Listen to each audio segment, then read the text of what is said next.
Hermam TV.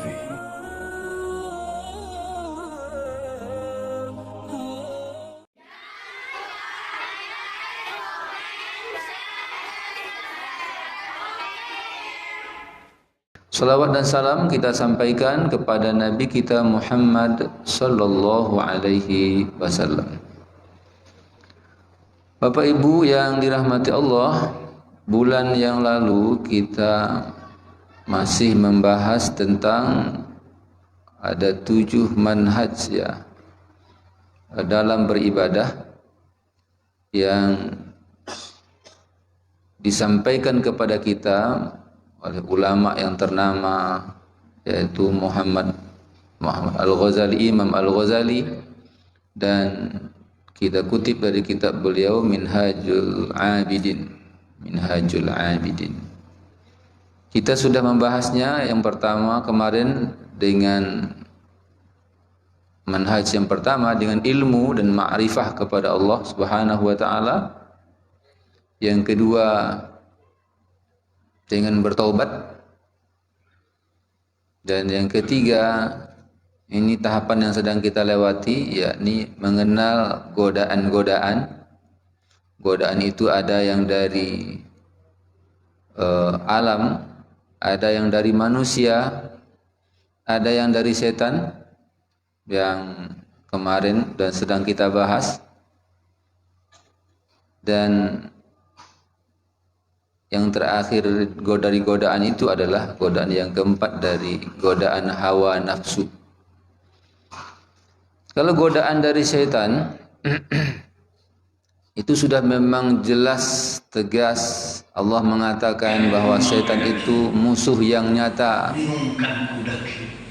Bahkan dalam Al-Quran disebutkan di berbagai tempat. Di antaranya Allah mengatakan, A'udzu billahi minasyaitonir rajim. Bismillahirrahmanirrahim. Ya ayyuhan nas, wahai sekalian manusia, kulu min thayyibati ma razaqnakum. Makanlah yang baik-baik dari apa yang telah diberi rezeki oleh Allah kepada kalian. Kemudian Allah mengatakan wala tattabi'u khutuwatis syaitan, dan jangan kalian mengikuti langkah-langkah syaitan.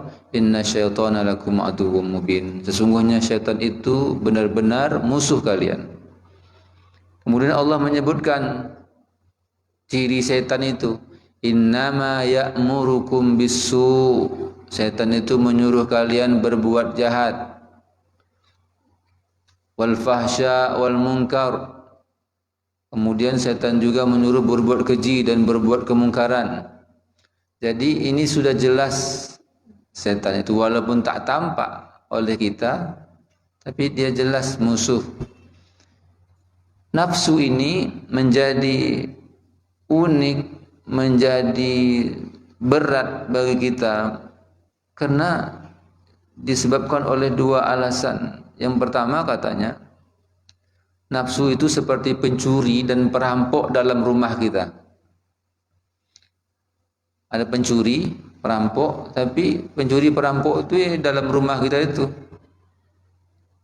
Nafsu itu ada pada diri kita. Ini yang menjadi masalah. Menjadi sulit bagi kita untuk mengatasinya. Kalau di luar diri kita kan mudah. Ya, mudahnya pun tetap juga susah ya. Susah. Dia jadi media, menjadi alat digunakan untuk menjerumuskan kita ini. Yang kedua, nafsu ini musuh yang kita sukai. Ini yang jadi masalah. Dia musuh tapi kita senang sama dia. Jadi oleh karena itu memang bagaimana mengatasinya itu? Ya, para ulama menegaskan beberapa hal kepada kita untuk dapat mengatasi kejahatan yang ditimbulkan oleh nafsu ini. Dari sejak zaman Nabi Adam alaihi salam, ya, nafsu ini dijadikan betul alat oleh musuh-musuh kita, terutama setan itu, untuk menjerumuskan kita. Ya. Terlepas dari kisah Nabi Adam, karena tentu Rasul itu dipelihara oleh Allah dari segala dosa dan kesalahan. Tapi kita melihat bahwa Nabi Adam dan Hawa itu memang walaupun itu skenario Allah untuk dijadikan sebagai khalifah Allah di bumi, sebabnya dibuat dengan nafsu. Ketika Allah melarang mendekati pohon itu, lantas kemudian tetap didekati karena ada nafsu, ada keinginan. Anak Nabi Adam alaihissalam, Qabil, membunuh saudaranya juga karena nafsu. Kalau kita urut terus kejahatan-kejahatan manusia sampai sekarang ini, nafsu. Orang mencuri, merampok, korupsi, ya kan? Itu juga karena nafsu. Lalu bagaimana cara mengatasinya? Kita langsung saja ke sini. Katanya ada 3 tindakan yang bisa digunakan untuk menekan nafsu ini. Jadi nafsu ini memang tidak bisa seperti kita bermusuhan dengan musuh kita bunuh langsung habis, tak bisa. Karena kalau tak ada nafsu ini tak ada pula kehidupan. Nah, ini yang jadi masalahnya. Kita itu antara menggunakannya dan mengendalikannya. Itu makanya dalam Al-Quran juga disebut nafsu itu terkadang disebut dengan nafsu ammarah. Innan nafsa la ammaratum bisu. Nafsu ini mendorong kita, menyuruh kita untuk berbuat kejahatan. Tetapi juga ketika Allah panggil kita ini nanti menghadap Allah dengan nafsu juga. Apa kata Allah? Ya ayyatuhan nafsul mutmainnah irji'i ila rabbiki radiyatan mardiyah fadkhuli fi ibadi wadkhuli jannati. Nafsu mutmainnah. Jadi nafsu ini ketika dia dikendalikan, maka dia akan menjadi nafsu mutmainnah. Bagaimana caranya? Yang pertama katanya dengan mengekang keras keinginan nafsu.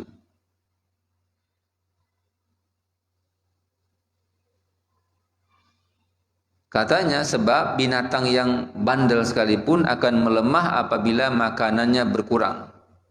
Cara mengekangnya itu dengan mengendalikan makan kita. Itu makanya kita itu disuruh berpuasa.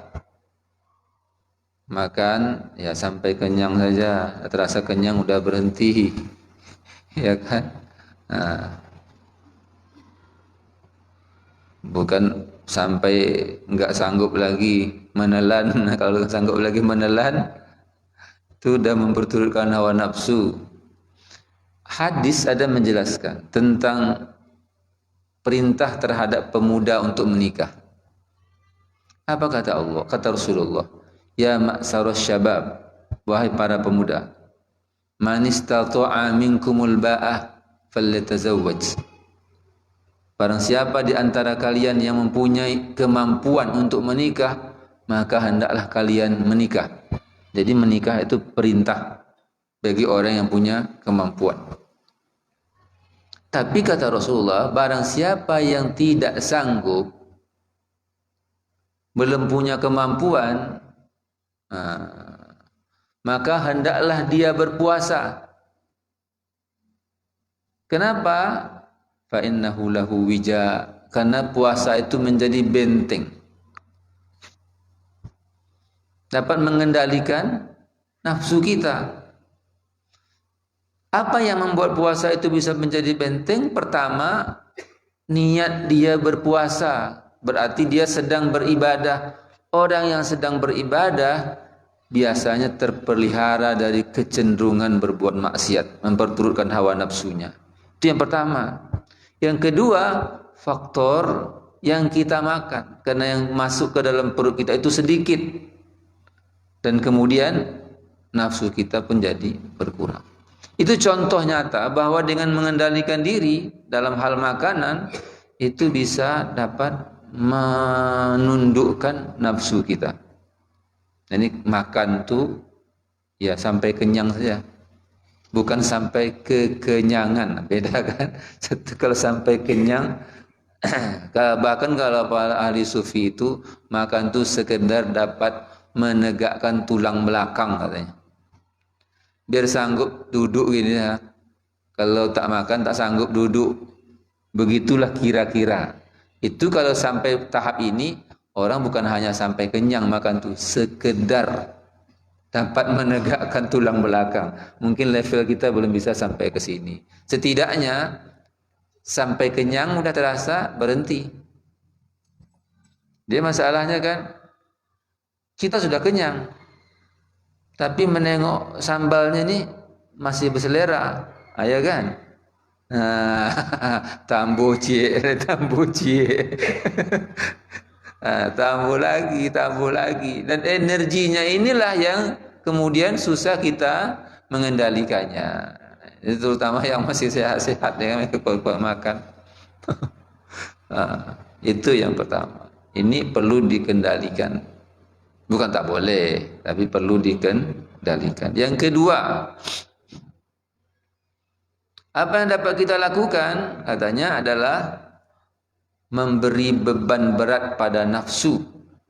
Dikasih beban ya dengan apa? Ibadah-ibadah dan latihan spiritual yang keras. Jadi kadang memang kita itu disuruh oleh Allah, ittaqullaha mastata'tum. Kan gitu bunyinya kan? Di samping ada ittaqullaha haqqa tuqatih, ada. Artinya takwalah kalian kepada Allah sebenar-benar takwa itu maksimal tuh ya. Tapi dalam ayat yang disebut, dalam ayat yang lain disebutkan ittaqullaha mastata'tum. Takwalah kalian semampu kalian kita melakukannya. Tapi kita perlu untuk melatih diri.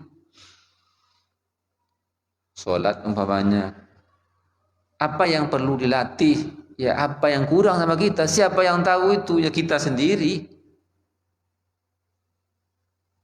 Kita nih yang masih malas-malas sholat aja nih. Ya tentu dilatih. Sholat. Udah sholat nih, tapi waktunya masih molor-molor. Nah, ini mudah-mudahan didengar melalui mic juga keluar kan. Yang masih molor-molor, latihnya apa? Tepat waktu. Oh sudah tepat waktu, tapi masih di rumah sholatnya, belum sholat berjamaah di masjid. Latih, dipaksa. Memang harus dipaksa. Kalau nggak dipaksa, nafsu itu sifatnya itu manja, bisa mengke, dia bisa juga kasar. Kita kasih sedikit toleransi, dia udahlah itu menjadi-jadilah. Dipaksa. Ini ilmunya memang harus kita sampaikan nih kepada anak-anak cucu-cucu ini yang sudah punya anak cucu-cucu. Ini memang perlu dilatih seperti itu, tidak bisa bersantai-santai. Asal bersantai-santai, dia seperti menarik garis tuh. Timpang sedikit dari atas tuh, semakin jauh nanti kita menarik ini, dia akan semakin jauh dari titik yang seharusnya kita tuju. Jadi harus ada semacam pemaksaan terhadap diri untuk melakukan ibadah. Nah, jadi tidak bisa memang toleransi. Kita kadang-kadang melihat anak kita atau mungkin keluarga kita dengan bermalas-malas, mengulur-ngulur waktu, nantilah. Kita dalam pikiran apa? Saya kan masih muda, saya kan masih remaja, tidak apa-apa, saya kan masih anak-anak, baru umur 7 tahun. Woi, kalau ini kita biarkan, dia akan merajalela. nanti betul-betul di kerangkengnya kita, akhirnya tak bisa melakukan apa-apa. Dikhawatirkan menjadi sebuah kebiasaan. Kalau sebuah kebiasaan itu terus menerus, maka jangan heran melihat ada orang udah sampai tua tetap tak ke masjid. Tidak ada masalah sama dia, santai aja. Tahu dia tidak ada neraka, tahu dia tidak ada akhirat, tahu. Siapa pula tak tahu? Gimana berat kaki itu, mau tempat wudhu itu susah. Ini yang jadi masalah. Mudah-mudahan kita terlindung dari itu, keluarga kita, begitu juga warga masyarakat kita juga seperti itu. Memang harus dipaksakan. Udah datang ke masjid, mau datang ke masjid itu yang susah kadang-kadang kalau kita perhatikan. Nah, ini bagi penuntut ilmu, ada perbedaan pendapat itu kadang-kadang ada untungnya juga. Umpamanya soal solat berjamaah.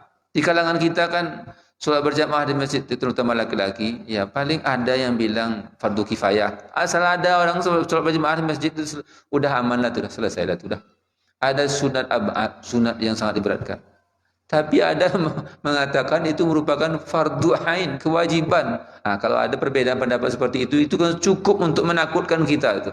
Bahkan dalam sebuah hadis disebutkan kalau ada orang solat berjamaah, Nabi itu akan membakar rumahnya. Begitu sangat pentingnya Rasulullah mengutamakan solat berjamaah. Kita badan sehat, hujan lebat tidak, angin puting beliung tak ada juga, tak dapat juga datang ke masjid, belum juga bisa begitu. Mana ceritanya itu? Ya kan? Memang harus dilatih. Umur saya Pak baru 15 tahun. 15 tahun baru. Udah lama tuh. 7 tahun udah disuruh sholat. Ya kan, kalau 15 tahun udah 8 tahun pula berlalunya. 8 tahun masih belajar juga lagi. 15. Saya kan baru 20 tahun, apalagi 20 tahun. Nah, tuh. Gimana kita tuh? Nah, jadi sampaikan sama laki-laki atau yang merasa laki-laki, ya kan? Kita sampaikan sama keluarga kita tuh, biar berasa dipentingkan. Dilatih. Udah bisa ke masjid tapi malas rawatib, Ustaz. Nah, latih rawatibnya. Udah selesai rawatib, saya belum bisa bangun malam tahajud, Ustaz. Paksakan. Cari cara gimana caranya. Tak dapat seperti orang sampai 11 rakaat umpamanya. Ya 2 rakaat aja, tambah 1 witir, selesai 3 rakaat. Atau kalau enggak witirnya sebelum tidur, kalau seandainya susah sekali. Memang harus dipaksakan. Begitu juga ibadah yang lain, baca Quran, susah kali. 1 baris 1 hari aja susah. Kok begitu kali susahnya? Iya, kalau orang memang tak bisa, memang tak bisa. Bapak-bapak, ibu-ibu aja yang rajin saja. Barangkali yang merasa enggak payah, 1 lembar, 2 lembar 1 hari. Bagi mereka yang tak terbiasa, harus dipaksakan. Mudah-mudahan corong mic ini mendengarkan, mengingatkan saudara-saudara kita yang mungkin lalai dari itu. Dan termasuk kita juga. Bapak Ibu sekalian, jadi harus latihan spiritual yang keras dilawan betul-betul untuk beribadah kepada Allah Subhanahu wa taala. Yang ketiga, memohon pertolongan kepada Allah. Kalau kemarin waktu trik kita melawan setan itu disebutkan pertama usaha keras itu ya. Yang kedua berdoa. Ya. Ini juga berdoa. Karena memang kita ini seperti yang selalu kita sampaikan tidak bisa berbuat apa-apa, tidak memiliki kemampuan apa-apa kalau kita itu tidak ditolong oleh Allah Subhanahu wa taala. Itu makanya kita selalu berdoa. Doa itu bukan untuk kita aja kadang. Doa untuk saya, doa untuk keluarga kita, doa untuk anak kita, orang tua kita terutama, ya kan? Dan seterusnya kaum muslimin muslimat doakan. Doakan kawan kita, jamaah kita, doakan saudara-saudara kita, tetangga kita. Sebut sekali-kali. Kalau yang parah-parah kali rasanya sebut dalam doa kita. Biar terkaget-kaget dia. Mana tahu ada kita di antara keluarga, di antara saudara, di antara warga kita. Memang tak sholat dia. Mungkin tidak ada. Mungkin aja. Masuk ke dalam doa sekali. Ya Allah, setahu saya sebulan ini belum juga bisa sholat namanya kan. Doa kan dia. Tuh. Tapi doa itu terutama untuk diri kita sendiri. Jadi memohon pertolongan kepada Allah. Agar apa? Agar kita itu tidak memperturutkan hawa nafsu. Nah, itu yang kita selalu doakan juga. Allahumma inni a'udzubika apa doanya itu ya? Kalau nggak sedang berdoa nggak lupa pula jadinya kan. Min nafsil la tashba, gitu. Min nafsil la tashba, dari nafsu yang tidak diperturutkan. Jadi kalau amin du'ain la yusma wa min la nafsil la tashba, jadi tidak diperturutkan. Artinya apa?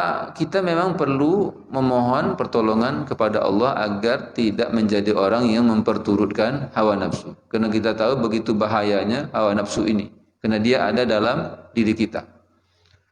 Lalu apakah kalau memang kita mengekangnya, memberi beban berat dengan tujuan melatih diri kita dalam beribadah kepada Allah dan memohon pertolongan kepada Allah, lantas kemudian langsung dengan tiba-tiba langsung berubah? Tentu tidak. Tahapannya itu terus. Dalam mengikuti tahapan itu harus terus bersabar. Tak mudah untuk mendapatkan meraih kebebasan dari tidak mengikuti hawa nafsu ini. Karena dia musuh yang ada dalam diri kita. Mengendalikannya itu merupakan suatu kewajiban supaya kehidupan kita ini tetap berlangsung. Ya kan, kesukaan orang terhadap makanan. Bayangkan kalau orang tak makan-makan, mati. Ya kan, tak mungkin. Jadi artinya mengendalikan makan. Suka orang kepada lawan jenis. Itu yang disebut oleh Al-Quran. Zuyina linnasi hubbus syahawati minan nisa. Ya kan? Allah hiasi itu. Kesukaan terhadap lawan jenis. Kalau orang tak suka-suka sama lawan jenisnya. Laki-laki tak suka sama perempuan. Perempuan tak suka sama laki-laki. Ya dunia ini jadi bermasalah. Tak berkembang-kembang. Habis ya kan. Manusia jadi semakin lama semakin habis. Ya.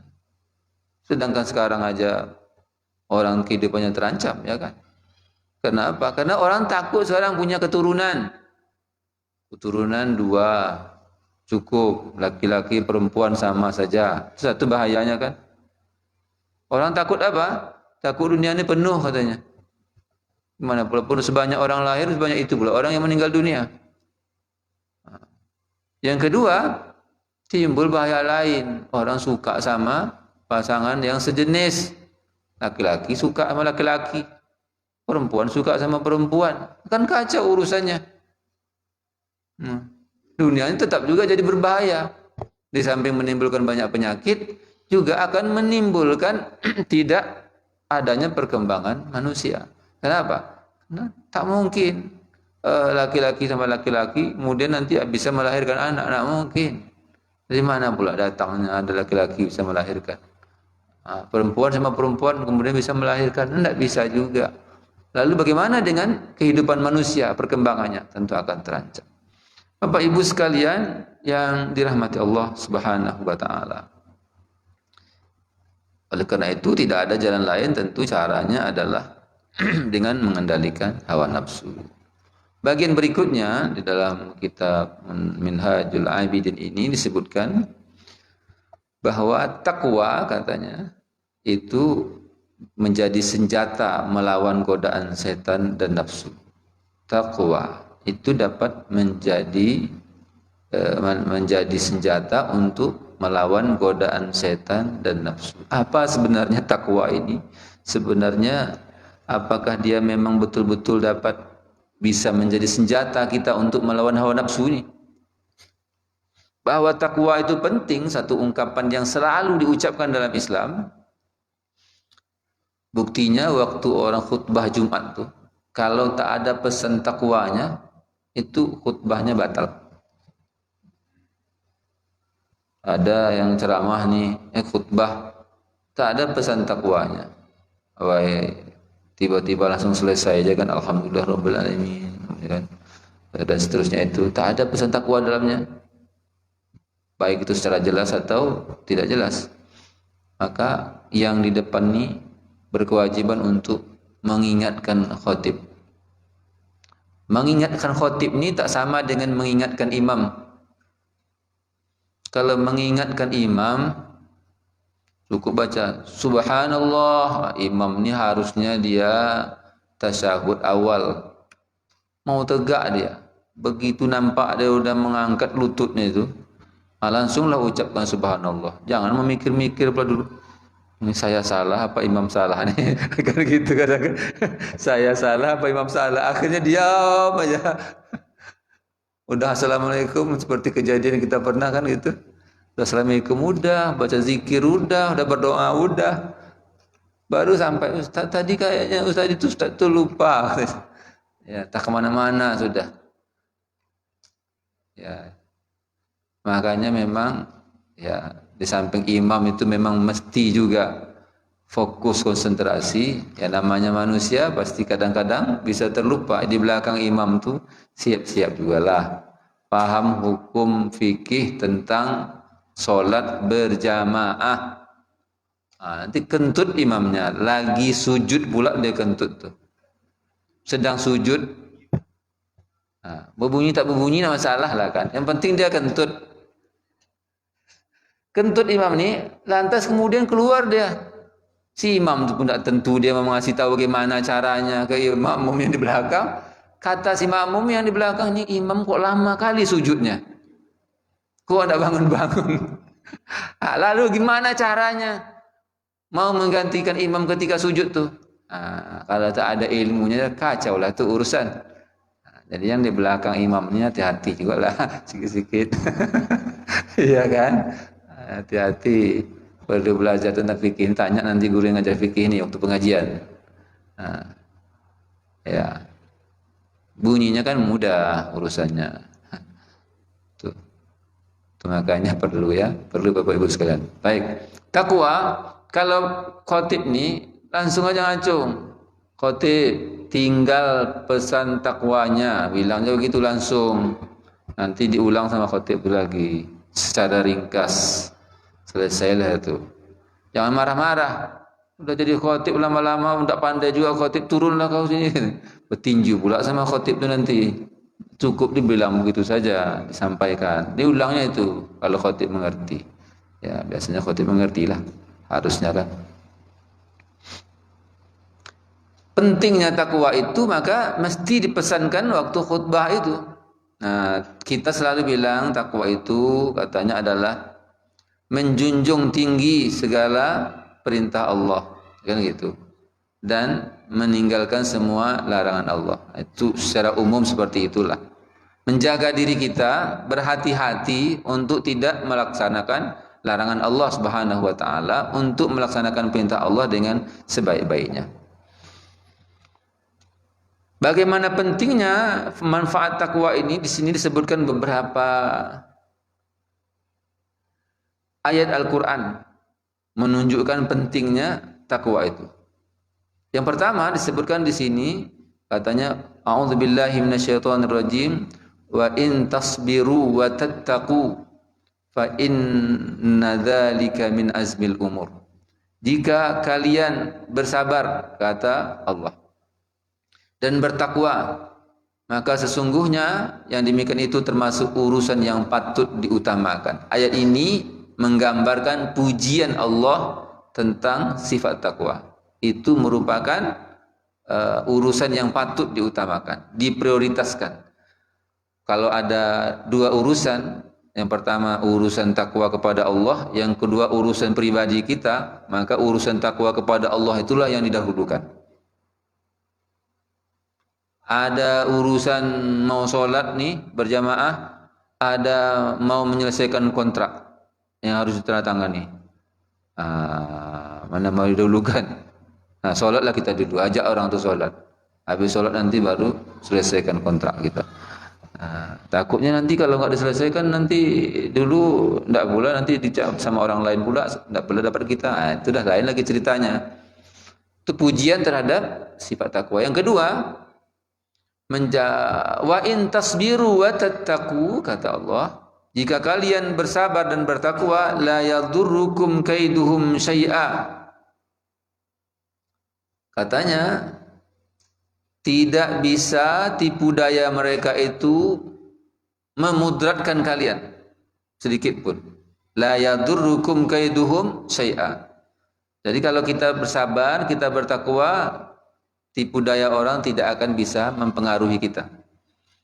Jadi kalau ingin mempertahankan, ini umat Islam di Indonesia ini kan mayoritas nih. Harusnya umat Islam itu berkuasa dalam pengertian sesungguhnya. Harusnya. Dengan sifat-sifat utama Islam itu. Tapi kenapa orang Islam mengeluh dengan keadaan di negara ini? Karena orang Islamnya tak takwa, tak bersabar. Itu aja masalahnya. Nah, itu dalam surah Al-Imran.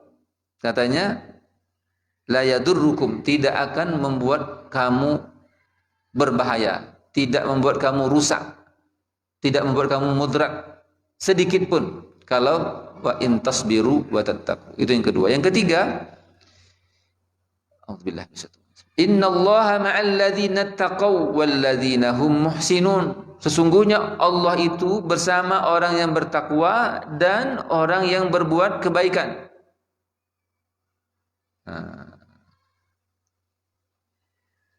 Kalau udah bersama, maksudnya apa nih?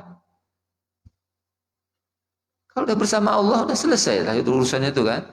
Lalu kalau begitu, cukup dapatkan ketakwaan atau menjadi orang yang berbuat baik, ihsan. Cukup dengan itu saja kan? Karena Allah akan bersama orang yang bertakwa. Innallaha ma'al ladzina taqaw wal ladzina hum muhsinun. Selesai. Jadi kalau begitu, setan, dari bujukan setan, nafsu kita itu pun akan terjaga kita insyaallah. Yang keempat, apa kata Allah? Diselamatkan dari kesulitan, diberi rezeki yang halal.